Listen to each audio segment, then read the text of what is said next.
Okay, Shalom, all praise be to Yahweh Bashim Yahushai by Hashem Rakakwadash. Double honors to our apostles at Great Millstone that rule with honor and diligence, and honors to you brothers out there pushing this truth for the elect's sake, you know, through sincerity and love, man. Honest to you sisters out there that support your husbands in the truth and that support the truth and believe in these words wholeheartedly. You know, yeah, this is just a little testimony, man, on how things are moving so fast. You should be watching everything, everything. The time of being complacent, not knowing what's going on. I was, I didn't see it. Those days are over, man.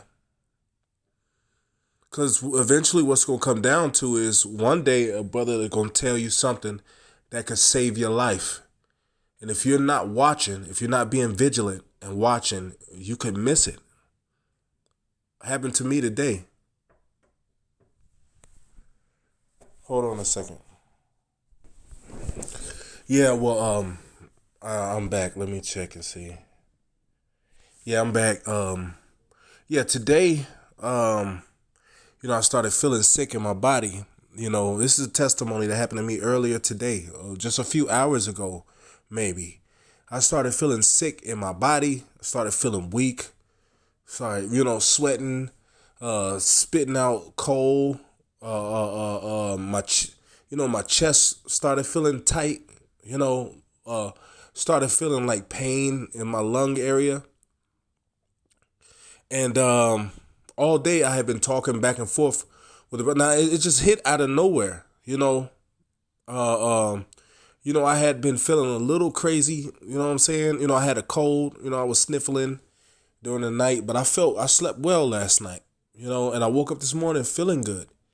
And I was talking back and forth on the chat with the brothers. And was just seeing the barrage of news. I'm on like it has to be like six chats, six chats with different brothers, So, I try to be consistent as much as possible because there's a lot of good information coming out. And brothers are putting up information that can save your life, man. Now,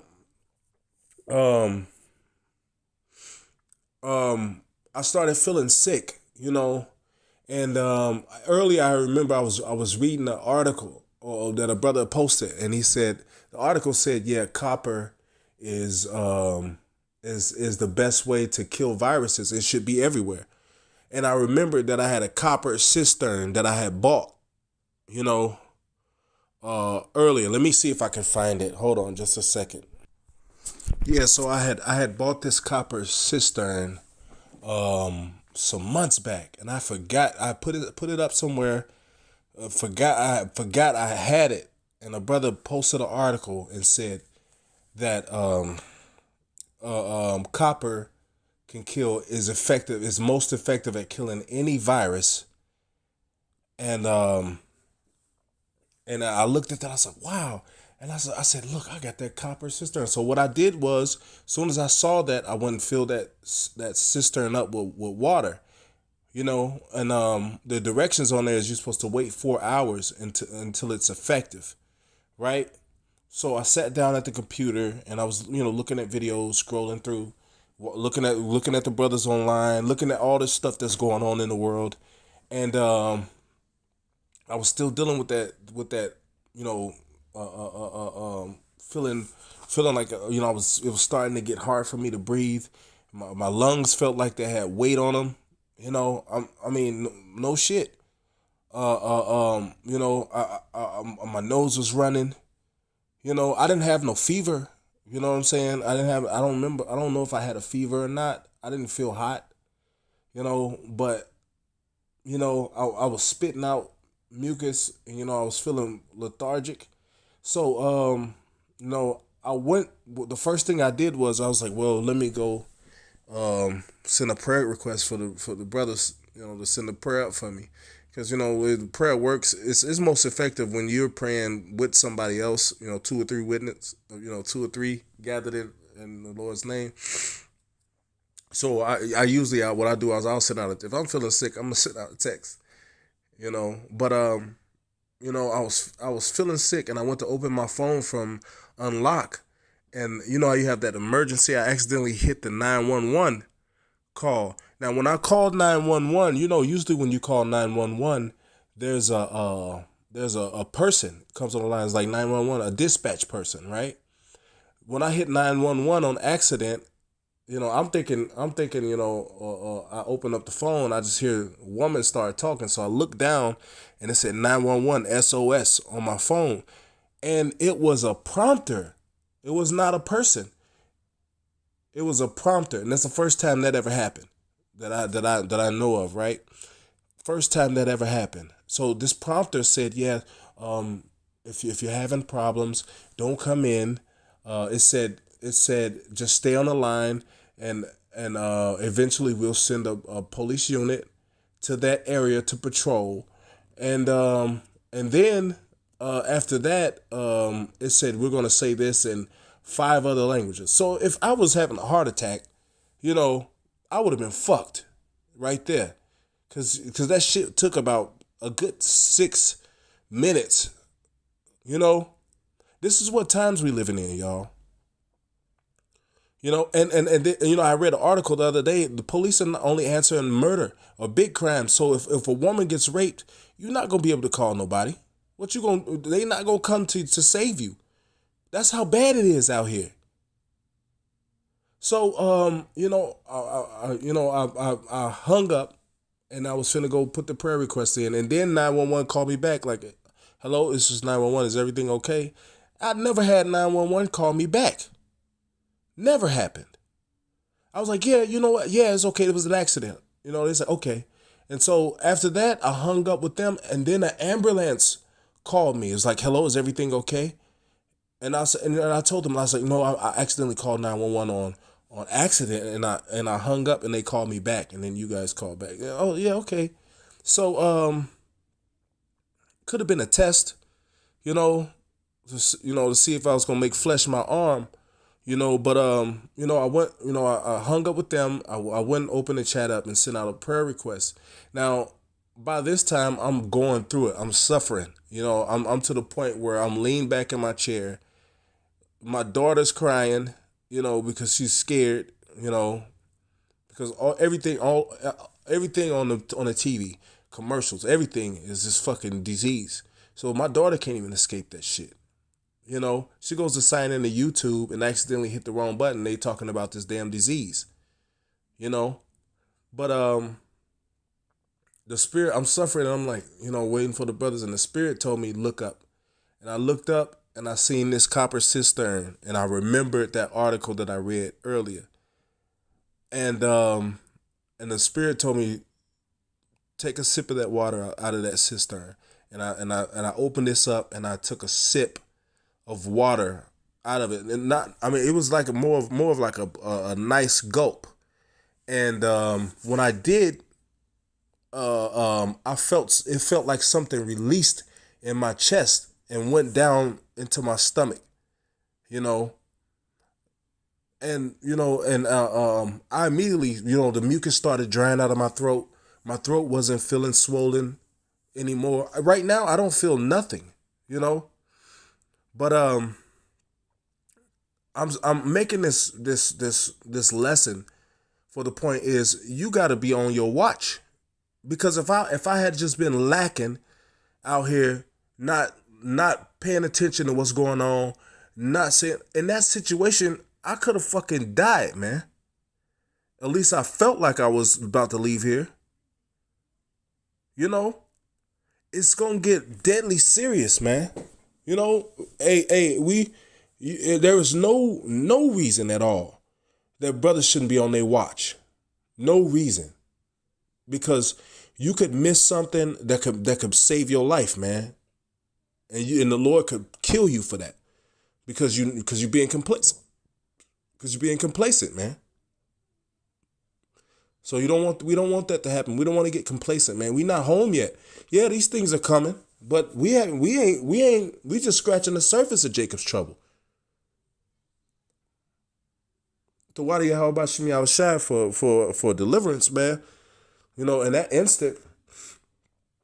But, you know, if I had been lacking, chilling out, you know, looking at twerk videos, you know, all up in some woman face, I could have missed that, man. You know, brother, you know, the water to that brother Yeshaya, you know what I'm saying, out in Florida, that put that article up, you know. But yeah, I'm gonna get to the scriptures, man. You know, hey, we gotta remain on our watch, man. You know, we gotta make sure that we paying attention to everything, man. No lacking, no slacking, no bullshit, man. Be on your guard, man, because you brothers might put in the group, hey, martial law troops going door to door. Brother, they might turn the phone calls off so a brother can't call you and all you can do is text because you got Wi-Fi. You know? Or whatever the case may be. Be on your watch, man. Be on your guard, man. At all times, man. You know? So I'm going to get this first scripture. This is Isaiah 30:21. And thine eyes shall hear...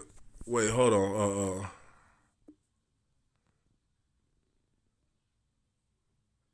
I'm going to start at verse 20. It says, and though the Lord give thee the bread of adversity and the water of affliction, yet shall not thy teachers be removed into a corner anymore. And that was some bread of adversity, man, because I felt like I was going to leave here. My daughter was panicking, you know, freaking out, you know, and in a matter of damn near seconds, that situation turned around, man.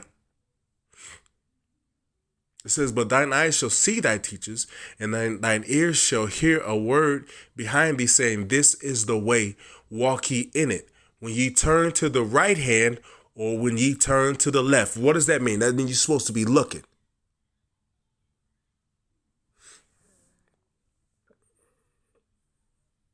Walk this way, man. Like, hey, be on your watch, man. Okay? No complacency. Complacency gets people killed. I've seen it.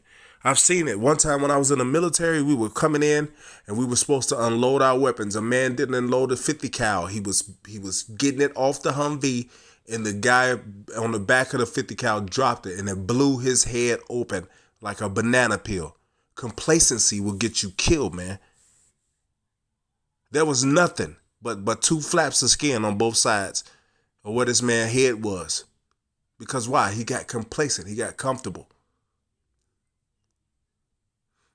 It says, thine eyes shall hear a word behind thee saying, this is the way, walk ye in it. When you turn to the right hand and when you turn to the left, that means you're supposed to be looking around, man.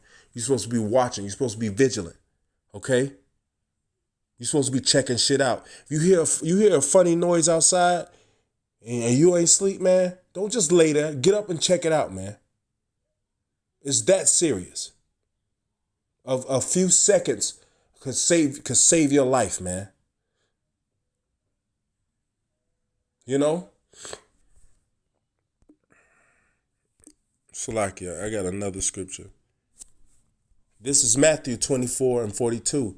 Watch therefore, for ye know not what hour your Lord doth come. Verse 43. But know this, that if the good man of the house had known in what watch the thief would come, he would have watched and would not have suffered his house to be broken up. Hey, a brother may put in a group, you know what I'm saying, or try to call you and you don't answer the phone. That not answering the phone shit, that shit is dead, man. That shit is dead, man. Brother may be riding past your house and look in the rearview mirror and his troops jumping out the fucking car. Brother try to call you and you somewhere laid up, not paying the fucking attention. Hey, that could cost you your fucking life, man. You know? Verse 44, therefore be ye also ready, for in such an hour as ye think not the Son of Man cometh. Who then is a faithful and wise servant, whom his Lord hath made rulers over his household, to give them meat in due season? A faithful and a wise servant. Man, when you're faithful to something, you're committed to it, man. You know? Hey, all this lacking bullshit, not hey, what's going on in this? Hey, man, get out of that fucking spirit, man. That shit will get you killed, man. I've seen it. I've seen people get killed.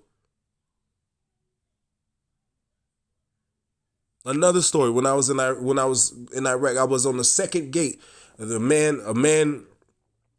This nice looking Iraqi laundry chick used to come in with her baby every morning and go and do laundry at the laundromat. One specific day, she came in with the baby. And the guy at the front gate wasn't looking, and I'm looking like this bitch looks suspicious. So I radio the guy at the front gate. It had to be about 50 yards, 50 to 60, 75 yards, something like that. So I radio, hey, check her. Did you check her? No, I didn't check her. Hey, check her. So the guy went running to check the woman. You know what I'm saying? Because the first thing we do is have you put your hands up on your head and we search you. You know, and then whatever you're carrying, we search it. You know, but this guy, he's joking around with one of the other soldiers. This lady walked. Oh, she just the laundry lady. She come here every day. He runs to go stop the lady, and she explodes a bomb, kills her, the baby, and him, because of complacency. Don't let complacency get you killed, man. You know? And with that, I'm going to give all praise to Yahweh Bashim Yahweh Shai, by Hashem Rakakodash. Double honors to our apostles, a great millstone, honesty brothers out there pushing his word. Shalom.